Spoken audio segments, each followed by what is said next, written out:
Assalamualaikum warahmatullahi wabarakatuh. Halo semuanya, mari belajar bersama-sama tentang iklim dan perubahannya.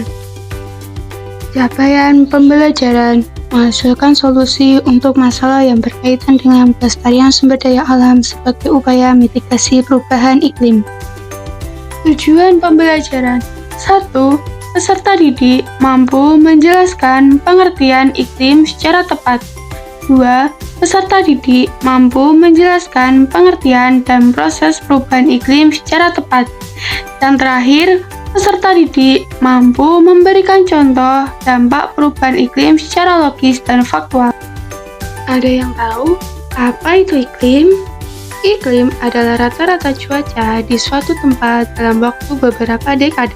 Iklim butuh waktu ratusan, ribuan, hingga jutaan tahun untuk bisa berubah. Suatu daerah dapat dikatakan memiliki iklim tertentu setelah terjadi pencatatan kondisi cuaca sekitar 10-30 tahun. Semakin dekat suatu wilayah dengan garis khatulistiwa, maka semakin banyak jumlah sinar matahari yang diterima dan akan memiliki iklim tropis. Ada dua musim yang terjadi di wilayah iklim tropis, yaitu musim hujan dan musim kemarau.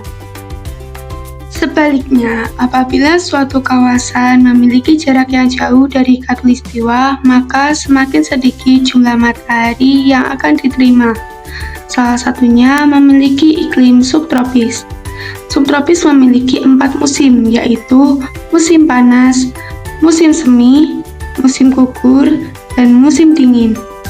Pernahkah kalian mendengar istilah perubahan iklim? Apakah cuaca yang tidak menentu itu ada hubungannya dengan perubahan iklim? Perubahan iklim merujuk pada peralihan cuaca yang mencolok yang terjadi di antara dua periode tertentu dari suatu wilayah iklim. Misalnya, musim kemarau yang lebih panjang waktunya dan temperatur udara yang cukup tinggi di berbagai daerah. Apa penyebab utama perubahan iklim? Yakni efek rumah kaca.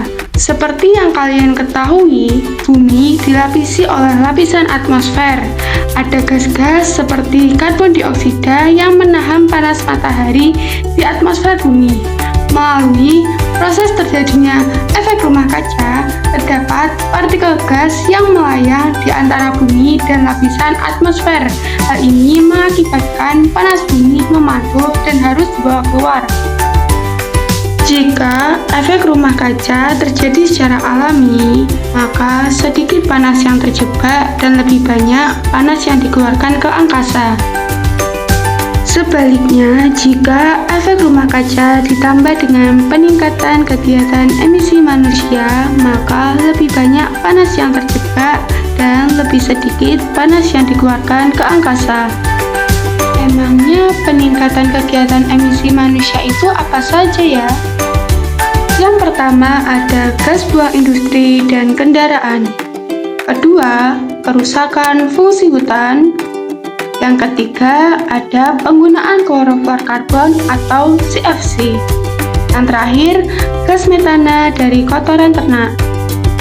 Selanjutnya, dampak efek rumah kaca, yakni terjadinya pemanasan global yang dapat mengakibatkan kebakaran hutan, mencairnya es di kutub, rentan terkena penyakit, kabut asap, dan krisis air bersih. Dari dampak perubahan iklim tadi, perlu kita ketahui ada beberapa langkah yang bisa kita lakukan untuk mengatasi perubahan iklim. Di antaranya, menanam pohon kembali atau melakukan pelestarian lingkungan. Yang kedua, menerapkan 3R, reduce, reuse, recycle. Dan yang terakhir, mengurangi kendaraan bermotor. Kesimpulan pada materi iklim dan perubahannya adalah iklim adalah kondisi rata-rata cuaca dalam jangka waktu yang panjang di suatu wilayah. Perubahan iklim terjadi karena meningkatnya gas rumah kaca akibat aktivitas manusia. Akibatnya, suhu bumi naik atau terjadi pemanasan global. Oleh karena itu, dibutuhkan kesadaran global untuk mengurangi emisi dan beradaptasi dengan perubahan yang sudah terjadi. Demikian penjelasan tentang iklim dan perubahannya. Semoga bermanfaat dan terima kasih. Wassalamualaikum warahmatullahi wabarakatuh. Sampai jumpa.